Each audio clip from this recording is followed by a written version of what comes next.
Good morning, students. 11th standard botany, living world.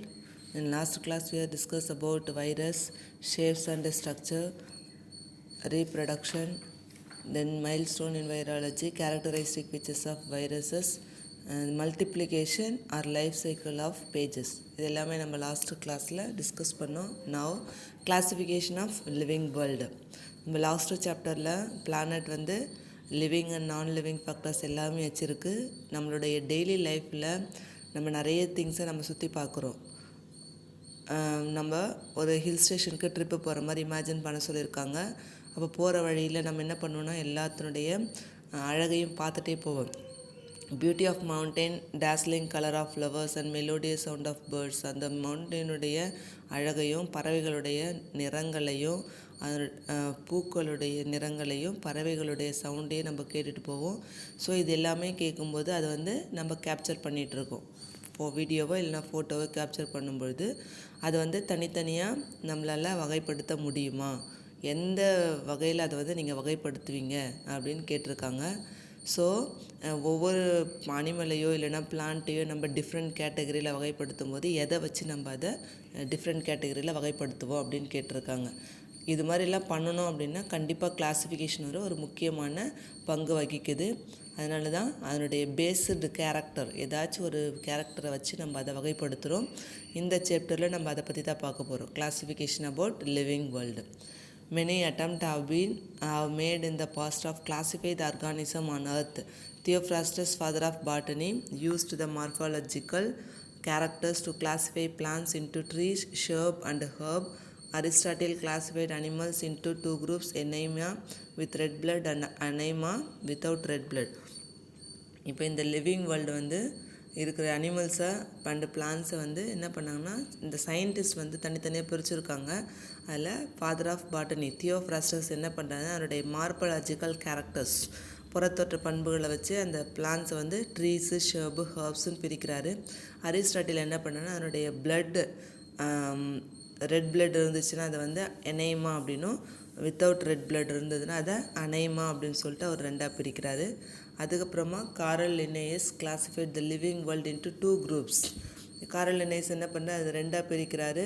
Namely plants and animals based on the morphological character. ரெண்டு புறத்தோட்ட பண்புகளை பொறுத்து அதை ரெண்டாக பிரிக்கிறாரு.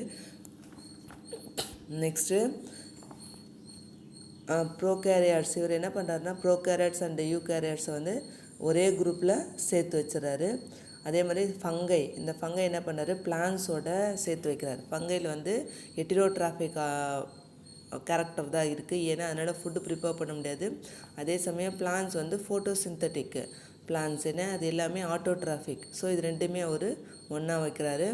அதுக்கப்புறமா வரவங்க என்ன பண்ணுறாங்கன்னா ஒவ்வொருத்தரும் அந்த டாக்ஸானமிடைய டெவலப்மெண்ட்டை பொறுத்து நிறைய கேரக்டர்ஸை வச்சு நிறைய பிரிக்கிறாங்க. அதில் cytology, anatomy, embryology, molecular biology, phylogeny, அந்த ஆர்காஸ்முடைய இது எல்லாத்தையும் வச்சு கிளாஸிஃபை பண்ணுறாங்க. அதுக்கப்புறமா நியூ டைமென்ஷன் டு கிளாஸிஃபிகேஷன் வேறு put forth from time to time. என்ன ஆகுதுன்னா கொஞ்சம் கொஞ்சமாக அதனுடைய வகைப்பாட்டினுடைய பண்புகள் மாற மாற என்ன புதிய பரிணாமம் வந்து அதில் ஏற்படுது. அதுக்கப்புறமா நீட்ஸ் ஆஃப் கிளாஸிஃபிகேஷன். ஏன் வந்து இந்த கிளாஸிஃபிகேஷன் தேவைப்படுது? ஒன்று, இந்த பண்பு பொதுவான பண்புகளின் அடிப்படையில் உயிரினங்களை வந்து வகைப்படுத்துறதுக்கும் இல்லைனா தொடர்பு படுத்துறதுக்கும் என்னென்ன தொடர்புகள் இருக்குது அப்படின்னு தொடர்பு படுத்துறதுக்கும், ஒரு ஆர்கானிசனுடைய சைலண்ட் ஃபீச்சர் சிறப்பு பண்புகளை வரையறை செய்வதற்கும், அதுக்கப்புறமா the relationship amongst different groups of organism, அந்த ஆர்கானிசத்துக்குள்ளே இருக்கிற தொடர்பை பற்றி என்னென்ன ரிலேஷன்ஷிப் வந்து இந்த ஆர்கானிசத்துக்கும் அதுக்கும் இருக்குது அதை பற்றி பார்க்குறதுக்கும், லாஸ்டில் இந்த ஆர்கானிசத்துக்கு இடையே இருக்கிற பரிணாம தொடர்பை பற்றி அறிவதற்கும் தான் இந்த வகைப்பாடு தேவைப்படுது. Next classification of living world. இதில் இந்த comparison of classification proposed for classification of living world is given below 1.4. இப்போ நீங்கள் அந்த 1.4 டேபுலேஷனில் பார்த்தீங்கன்னா எல்லாமே கொடுத்துருக்காங்க. எப்படின்னா இந்த 5 கிங்டம் கிளாஸிஃபிகேஷன் யார் யார் வந்து எந்தெந்த கிளாஸிஃபிகேஷனை வெளியிட்டாங்க அப்படின்னு கொடுத்துருக்காங்க. இப்போ காரல் லின்னேயஸ் வந்து ரெண்டாக பிரித்தார், பிளான்ட்டே அனிமாலியா. 3 கிங்டம் வந்து Ernst Haeckel, Protista, Plantae, Animalia. 4 kingdom வந்து கோப்பர்லேண்ட், கோப்லாண்ட் அவர் என்ன பண்ணார்னா மொனீரா, புரோட்டிஸ்டா, பிளான்டே அண்ட் அனிமாலியான்னு பிரித்தார். 5 கிங்டம் கிளாஸிஃபிகேஷன் விட்டாகர் அவர் இது வந்து 5ஆக பிரிக்கிறார். மொனீரா, புரோட்டிஸ்டா, ஃபங்கை அண்டு பிளான்டேன்னு 5ஆக பிரிக்கிறார். இந்த 5 கிங்டம் கிளாஸிஃபிகேஷன் யார் இன்ட்ரடியூஸ் பண்ணுறதுன்னா RH Whittaker, American taxonomist, proposed 5 kingdom classification in 1969. இந்த கிங்டத்தில் Monera, Protista, Fungi, Plantae and அனிமால் என்ற 5 கிங்டம் வந்து இதில் ப்ரெசண்ட் ஆகிருக்கு. இப்போ இங்கே கொடுத்துருக்கிறது இந்த 5 கிங்டத்தினுடைய கம்பேரிசன், ஒவ்வொரு கிங்டத்தினுடைய என்னென்ன ஸ்பெஷல் கேரக்டர்ஸ் இருக்குது அப்படின்னு சொல்லிட்டு இந்த 5 கிங்டம் கிளாஸிஃபிகேஷன் பற்றி டேப்லேஷன் கொடுத்துருக்காங்க. Monera, Protista, Fungi, Plantae and அனிமாலியான்னு சொல்லிட்டு அவர் பிரிச்சிருக்காரு. The criteria adopted for the classification included cell structure, thallus organization, mode of nutrition, reproduction and phylogenetic relationship. இதனுடைய செல் ஸ்ட்ரக்சர், அதுக்கப்புறம் தாலஸ் வந்து எப்படி அரேஞ்ச் ஆகிருக்கு, ஆர்கனைசேஷனாக இருக்குது, அதுக்கப்புறமா அதனுடைய நியூட்ரிஷன், ரீப்ரொடக்டிவ் அண்ட் பைலோஜெனட்டிக் ரிலேஷன்ஷிப். பைலோஜெனட்டிக்ன்றது அதனுடைய இன பரிணாம குழு தொடர்பு அப்படின்னு சொல்லலாம். இதை பொறுத்து தான் அவர் வந்து இந்த 5 கிங்டம் கிளாஸிஃபிகேஷனை பிரிச்சிருக்காரு. Comparative account of salient pictures of each kingdom, இதனுடைய டிஃப்ரென்சியேஷன் எல்லாமே டேபிள் 1.5ல் கொடுத்துருக்காங்க.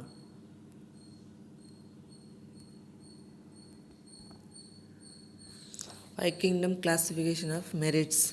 The classification is based on complexity of cell structure and organization of thallus. அதனுடைய சிக்கலான செல் அமைப்பை பற்றியும் அந்த எப்படி அது அமைஞ்சிருக்கு அதனுடைய உடலமைப்பை பற்றி சொல்லியிருக்காங்க. It is based on the mode of நியூட்ரிஷனை பொறுத்து இது பிரிச்சிருக்காரு. Next separation of Fungi from plants. இந்த பிளான்ஸை வந்து பிளான்ஸில் இருந்து ஃபங்கையை தனியாக பிரிச்சிருக்காரு. It shows the phylogeny of the organism. இந்த உயிரினங்களுக்கிடையே காணப்படும் இந்த இனப்பரிணாம குழு தொடர்பை பற்றி இவர் காட்டியிருக்கார். Next demerits. இப்போ ஒரு கிளாஸிஃபிகேஷன் எடுத்துனா அதில் கண்டிப்பாக மெரிட்ஸ் இருக்கும் அண்ட் டிமெரிட்ஸ் இருக்கும். இதில் டிமெரிட்ஸ்னு கொடுத்துருக்கிறது, The kingdom Monera and Protista accommodate both autotrophic and heterotrophic organism, cell wall lacking and cell wall bearing organism, thus making these two groups more heterogeneous. இதில் இந்த மொனேரா அண்ட் புரோட்டிஸ்டான்றது ஆட்டோட்ராஃபிக் அண்ட் ஹெட்டிரோட்ராஃபிக்காகவும் இருக்குது. அதே சமயம் அதில் cell wall present ஆகிருக்கும், cell wall absent ஆகிருக்கும். But இது எல்லாத்தையும் சேர்த்து நிறைய பண்புகள் பெற்றிருக்கு. பட் அது என்ன பண்ணாங்கன்னா இந்த ஒரே குரூப்பில் வச்சுருக்காங்க. Viruses where not included in the system. வைரஸை பற்றி இதில் எதுவுமே சொல்லலை.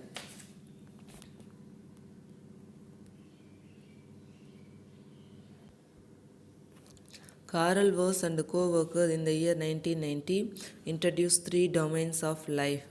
இவங்க 1990ல் 3 டொமைன், மெயினான 3 டொமைன் பற்றி சொல்லியிருக்காங்க. அதில் bacteria, Archaea and Eukarya based on difference in RNA nucleotide sequence lipid structure in the cell membrane. அதாவது இந்த பாக்டீரியா அண்ட் ஆர்கியா அண்ட் யூகாரியாவில் இருக்கிற ஆர்என்ஏ நியூக்ளியோடைட் சீக்வன்ஸ் எப்படி இருக்குது, அதனுடைய லிபிட் ஸ்ட்ரக்சர் இருக்குது, செல் மெம்பரேன் எப்படி இருக்குன்னு பொறுத்து இவங்க தனியாக பிரிச்சிருக்காங்க. A revised 6 kingdom classification of living world was proposed to Thomas Gwalier Smith in the year 1998. 5 kingdom வந்து விட்டாகர் பிரித்தார். அதுக்கப்புறமா 6 kingdom வந்து என்ன பண்ணுறாங்கன்னா இந்த தாமஸ் குவாலியர் ஸ்மித் 1998ல் இவங்க இதை பிரிச்சிருக்காங்க. அதுக்கப்புறம் இதில் வந்து மொனீரா அந்த பிரிவு என்ன பண்ணுறாங்கன்னா ஆர்கி பாக்டீரியா அண்டு யூ பாக்டீரியான்னு சொல்லிட்டு 2ஆக பிரிச்சிருக்காங்க. ரீசண்டாக ருகாரியோ 2015ல் பப்ளிஷ் பண்ணது 7 கிங்டம் கிளாஸிஃபிகேஷன். ஃபஸ்ட்டு 5 கிங்டம் வந்தது, அதுக்கப்புறமா 6 கிங்டம் வந்தது, நெக்ஸ்ட்டு 7 கிங்டம் கிளாஸிஃபிகேஷனை அங்கே ருவாரியாவும் அவருடைய ஆய்வாளர்களும் வெளியிடுறாங்க. இதில் என்ன ஆகுச்சுன்னா இந்த 2 பெரும் பிரிவுகளாக இருந்த அது வந்து ப்ரோகேரியாட்டா அண்ட் யூகேரியாட்டான்னு சொல்லிட்டு பிரிச்சிருக்காங்க. The prokaryote include 2 kingdom, namely archaebacteria and eubacteria. இதில் 2 கிங்டமும் archaebacteria and eubacteriaன்றது 2ஆக பிரிச்சிருக்காங்க. Next Eukaryota include the Protozoa, Chromista, Fungi, Plantae and Animalia. யூகேரியாட்டில் இந்த 5ம். Next Chromista was erected, it include all algae whose chlorophyll contain chlorophylls A and C. இந்த குரோமிஸ்டாவில் chlorophyll வந்து எந்த ஆல்கேயில் குளோரோஃபில் ஏ அண்ட் சி இருக்கோ அதை வந்து இதில் சேர்த்துருக்காங்க. As well as various colourless form that are closely related to them. Diatom, brown algae, cryptomonads and oomycetes எல்லாமே இந்த கிங்டத்துக்கு கீழே வகைப்படுத்தியிருக்காங்க. Next, do you know red tide is caused by a toxic bloom of diflagellates like Gymnodium breve and Gynalox tamarensis. இந்த red Tide சிவப்பலைன்றது வந்து டைனோஃப்ளாஜெலேட்டுகளான ஜிம்னோடியம் பிரேவி, கோனியலாக்ஸ் டாமரின்சஸ் போன்ற அந்த நச்சு பாசிகளால் தான் ஏற்படுது. இதனால் என்ன ஆச்சுன்னா 1982 ஃப்ளோரிடாவில் நிறைய மீன்கள் வந்து இதனால் இறந்து போச்சு. Next one bacteria. பாக்டீரியா வந்து நம்மளுடைய ஃப்ரெண்ட்ஸாக இல்லைனா எனிமியா அப்படின்னு கேட்கும்போது அதை வந்து ஃப்ரெண்ட்ஸுன்னு சொல்லலாம், எனிமின்னு சொல்லலாம். ஏன்னா நம்மளுடைய ஃபுட்டு ப்ரிப்பரேஷனில் இந்த பாக்டீரியா வந்து ரொம்ப ஹெல்ப் பண்ணுது. நம்ம பாலை வந்து தயிராக மாற்றுறதுக்கு இந்த பாக்டீரியா தான் ஹெல்ப் பண்ணும். ஏன்னா அந்த பாக்டீரியாவில் லாக்டோபேசிலஸ்ன்ற பாக்டீரியா வந்து ப்ரெசண்ட்டாக இருக்கிறதுனால பாலை தயிராக மாற்றுது. அந்த லாக்டிக் ஆசிட் இதில் ப்ரெசண்ட் ஆகிருக்கு. நெக்ஸ்ட்டு டைஃபாய்டு எதன் மூலமாக வருதுன்னா சால்மனெல்லா டைஃபாய்டு அந்த பாக்டீரியா மூலமாக வருது. இது வந்து ஒரு ப்ரோகேரியாட்டிக் ஆர்கானிசம் தான். பட் நமக்கு நோயும் உண்டாக்கும், அதே சமயம் நமக்கு தேவையான நன்மைகளை செய்கிறதுனால இது ரெண்டுமாவும் சொல்லலாம். நெக்ஸ்ட்டு ராபர்ட் கோச் வந்து ஜெர்மன் நாட்டை சேர்ந்த ஒரு மருத்துவர், அதே சமயம் மைக்ரோபயாலஜிஸ்ட். இவர் தான் என்ன பண்ணுறாரு, இந்த மாடர்ன் பாக்டீரியாலஜியை உருவாக்குறாரு. அதே சமயம் identify the causal organism of anthrax, cholera and tuberculosis. இந்த டிசீஸ் எல்லாமே எப்படி வருது அப்படின்னு கண்டுபிடிச்சாரு. அதே சமயம் எக்ஸ்பெரிமெண்ட் மூலமாக அவர் ப்ரூவ் பண்ணதுனால அவர் நோபல் ப்ரைஸ் 1905 நோபல் ப்ரைஸ் வாங்கியிருக்காரு. Next milestone in bacteriology.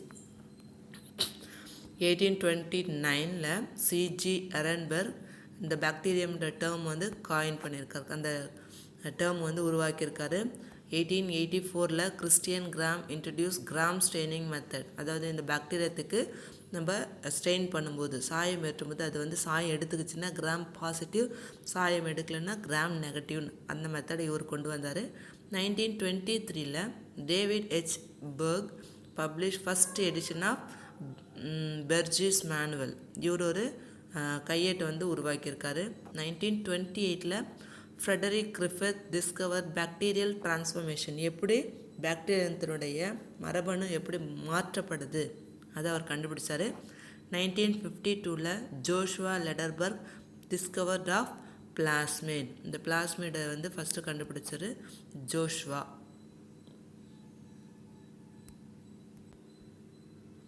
Next general characteristic features of bacteria. So இந்த பாக்டீரியா வந்து ப்ரோகேரியட் அண்ட் யூனிசெல்லுலராக இருக்கிறதுனால இது மைக்ரோஸ்கோபிக் ஆர்கானிசம் தான். Study of bacteria is called bacteriology. இதை ஃபஸ்ட்டு இன்ட்ரடியூஸ் கண்டுபிடிச்சவர் Anton van Leeuwenhoek in 1676. But அவர் என்ன சொன்னார்னா அது அனிமல் கியூல் அப்படின்னு சொல்கிறாரு. இதனுடைய கேரக்டரிஸ்டிக் ஃபீச்சர்ஸ், இது prokaryotic organism and lack nuclear membrane and membrane bound organelles. எந்த ஒரு செல் ஆர்கனல்ஸும் இதில் ப்ரெசண்ட்டாக இல்லை, ஏன்னா இது ப்ரோகேரியாட். பட் ஒரு சில இதில் மட்டும் autotrophic and possesses bacteriochlorophyll. Vibrio காலரில் பார்த்திங்கன்னா ஆட்டோட்ராஃபிக் அண்டு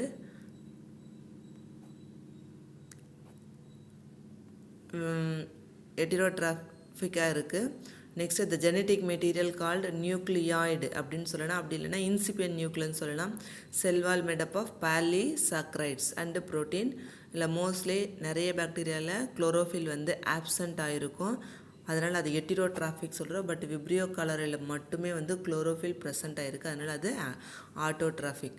இது எதன் மூலமாக ரீப்ரொடக்ஷன் செய்யணும்னா binary fission and endospore formation மூலமாக அதனுடைய வெஜிடேட்டிவ் ரீப்ரொடக்ஷன் செய்யுது. இதனுடைய பண்புகள் வந்து genetic recombination, variation of genetic recombination and achieved through conjugation, transformation and transduction. இதன் மூலமாக அதனுடைய பண்புகள் வந்து நிறைய வெளிப்படுது. ஜெனட்டிக் ரீகாம்பினேஷன் வந்து இந்த மெத்தட் மூலமாக நடக்குது. Next shape and flagellation. இப்போ இங்கே ஷேப் கொடுத்துருக்காங்க. Coccus, diplococcus, staphylococcus, tetracoccus, streptococcus, sarcinae, bacillus, diplococcus, spirillum and vibrio. Next அதனுடைய ஃப்ளாஜிலேஷன் மோனோட்ரைக்கஸ், லூஃபோட்ரைக்கஸ், ஆம்பிட்ரைக்கஸ், பெரிட்ரைக்கஸ் அண்டு ஏட்ரைக்கஸ். இது அந்த ஃப்ளாஜில் இருக்கிறத பொறுத்து அதனுடைய classification. Next ultra structure on a bacterial cell. So bacterial cell அதில் 3 லேயர்ஸ் இருக்குது. கேப்சியூல் அப்படி இல்லைனா கிளைகாலக்ஸ்னு சொல்லலாம், செல்வால் அண்டு சைட்டோபிளாசம். இந்த 3மே இந்த பாக்டீரியாத்தில் இருக்குது. நீங்களுடைய பாக்டீரியா ஸ்ட்ரக்சரை நல்லா பார்த்தீங்கன்னா தெரியும். அதில் gelatinous substance which is composed polysaccharide or polypeptide or both. இந்த பாக்டீரியாவில் சுற்றி இருக்கிறது வந்து ஜெலாட்டினஸ் ஒரு சப்ஸ்டன்ஸ். அது வந்து வழவழப்பாக இருக்குது. The thick layer of glycocalyx bound tightly to the cell wall is called capsule. So அந்த செல் வால்க்கு மேலே ஒரு திக் லேயர் அமைஞ்சிருக்கு, அது வந்து கேப்சூல் சொல்லலாம். இந்த கேப்சூல் எதுக்காகனா பாக்டீரியாத்தில் எந்த ஒரு அழிவிலிருந்து பாதுகாக்கிறதுக்கும் அதே சமயம் ஆன்டிபயாட்டிக்ஸாகவும் அது ஒர்க் ஆகுது. Sticky nature help them to attach the substance like plant roof surface, human teeth and tissue. இதில் வந்து அந்த வழவழப்பான தன்மை எதுக்காகனா பிளான்ட்டுக்கு மேலே ஒட்டுறதுக்கும் அதே சமயம் ஹியூமனுடைய பல்லில் ஒட்டுறதுக்கும் அடுத்த டிஷ்யூவில் ஒட்டுறதுக்கும் அந்த ஸ்டிக்கி தன்மை வந்து யூஸ் ஆகுது. It help to retain nutrients in bacterial cell. அதே சமயம் இந்த நியூட்ரியன்ஸ் வந்து திரும்ப கொண்டு வர்றதுக்கும் இந்த ஸ்டிக்கி நேச்சர் யூஸ் ஆகுது. Do you know duodenal and gastric ulcer caused by Helicobacter pylori and a gram negative bacterium.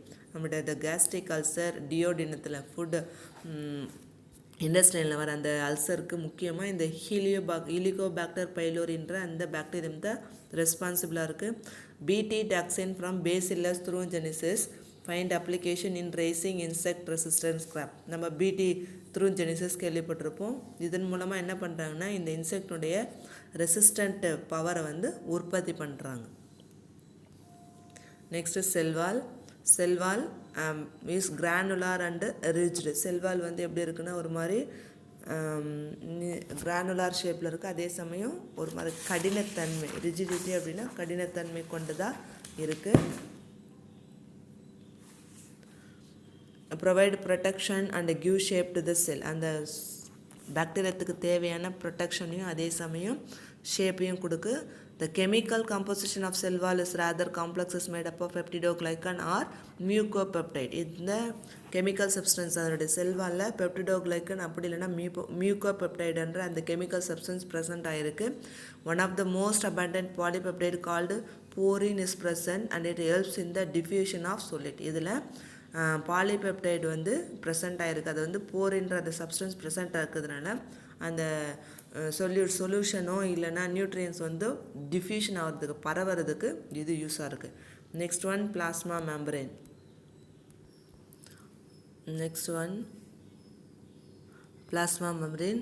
இந்த plasma membrane made up of lipoprotein. இந்த பிளாஸ்மா மெம்பரேன் வந்து லிப்போப்ரோட்டீனான சப்ஸ்டன்ஸால் ஆக்கப்பட்டிருக்கு. இது என்ன பண்ணுதுன்னா இந்த மாலிகுல்ஸ் வந்து உள்ளே போயிட்டு வெளியில் வர்றதுக்கும் அதே மாதிரி அயன்ஸ் வந்து இன் அண்ட் அவுட் அதுக்கும் இது கண்ட்ரோல் பண்ணும்.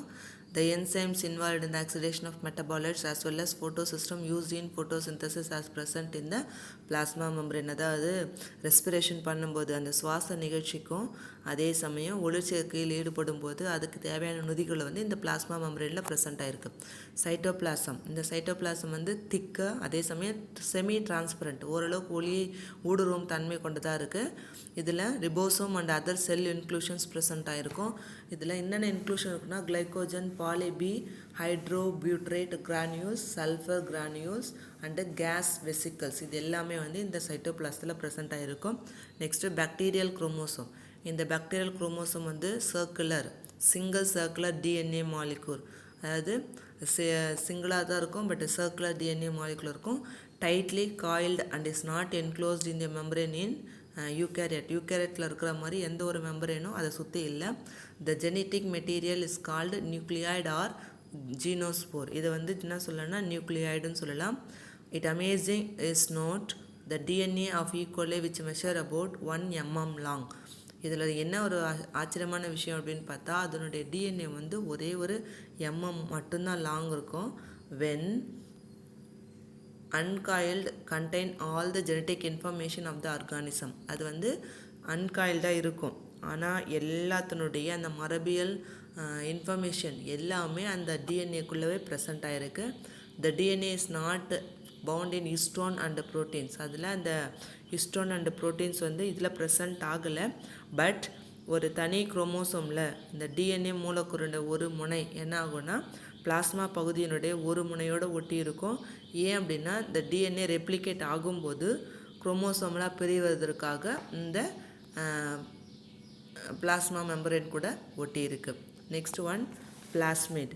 இந்த பிளாஸ்மிட்ன்றது இந்த பாக்டீரியாங்களில் இருக்கக்கூடிய ஒரு chromosomal double standard circular self replicating autonomous elements. இது என்ன ஆகுனா குரோமோசோமில் இருக்கிற டபுள் ஸ்டாண்டர்ட் சர்க்குலர் அதுவே வந்து ரெப்ளிகேட் பண்ணிக்கும். அதில் எலமெண்ட்ஸ் வந்து அதிக அளவுக்கு ப்ரெசண்ட் ஆகிருக்கு. 1 to 500 kb. Usually plasmid contribute about 0.5 to 5.0 of total DNA of bacteria.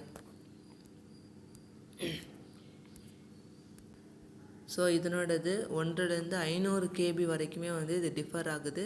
அதனுடைய கான்ட்ரிபியூஷன் 0.5 5.0க்குள்ளே அதனுடைய டோட்டல் டிஎன்ஏல வந்து நிறைய டிஃப்ரெண்ட் தெரியும். அதில் வரைக்குமே வந்து டிஎன்ஏவோட பிளாஸ்மிட் இதில் இருக்குது. அதுக்கப்புறம் இந்த பாக்டீரியங்களில் காணப்படுற பிளாஸ்மிட் எண்ணிக்கை வந்து ஒவ்வொரு இடத்துக்குமே வேறுபடும்.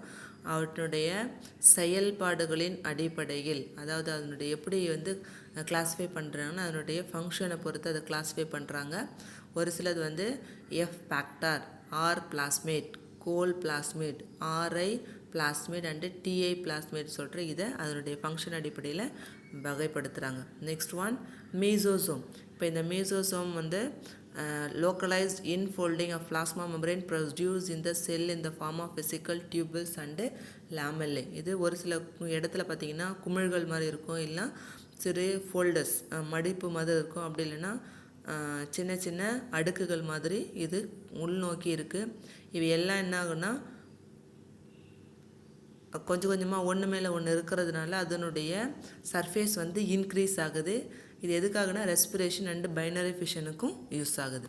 Next one polysome or polyribosome. பாலிசோம்ன்றது ஒன்றும் இல்லை, ரிபோசோமுடைய அளவு வந்து 10,000 to 15,000 வரை அதிகமாக இதில் ப்ரெசண்ட் ஆகிருக்கு. அந்த அளவுக்கு இது டிஃபர் ஆகும். சைட் ஆஃப் ப்ரோட்டீன் ரிபோசோம் வந்து ப்ரோட்டீனுடைய சிந்தசிஸ் பண்ணுற இடம்னு சொல்லலாம். The ribosome pulse varies from 10,000 to 15,000. ஒவ்வொரு இடத்துல வந்து ஒரு மாதிரி இதனுடைய அமௌண்ட் வேரி ஆகுது.